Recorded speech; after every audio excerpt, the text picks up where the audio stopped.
இந்த ஊரில் காபாலிகன் வரப்போகிறான்.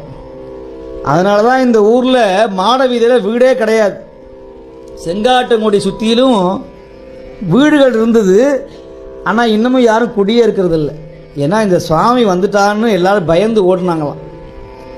இந்த காபாலிகர் வந்துட்டார்னு பார்த்து கையிலே மண்டை ஓடு தரித்திருந்து கையிலே கபாலம் ஏந்தி தோளிலே பருத்த சூளத்தை ஏந்தி கரும் சாந்து அணிந்து மயிர்கட்டை முடைந்து கண்ணெல்லாம் செருக சடைக்கோலத்தோடு ருத்ர மயானத்திலே ஆடக்கூடிய காபாலிகன் வீதியிலே வந்தாராம். சலங்கை அணிஞ்சிட்டு வந்தாராம்.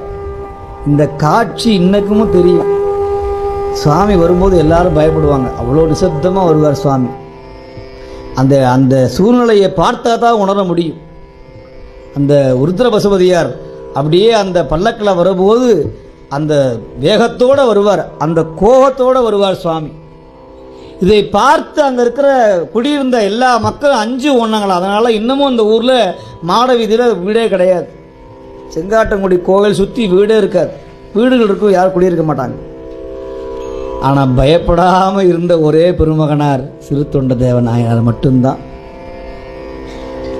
ஏன்னா அவருக்கு தெரியும் காபாலிகர் நரமாமிசம் சாப்பிடக்கூடியவர்கள் தெரிஞ்சு இருந்தும் அந்த தொண்டினுடைய நெறியை அவர் நினச்சிருந்தா நீ சைவனே இல்லை போன்னு சொல்லியிருக்கலாம். நீ அகப்புற புறப்புற சமயம் நீங்கள் சைவர் கிடையாதுன்னு சொல்லியிருக்க முடியும். அப்படி இல்லை.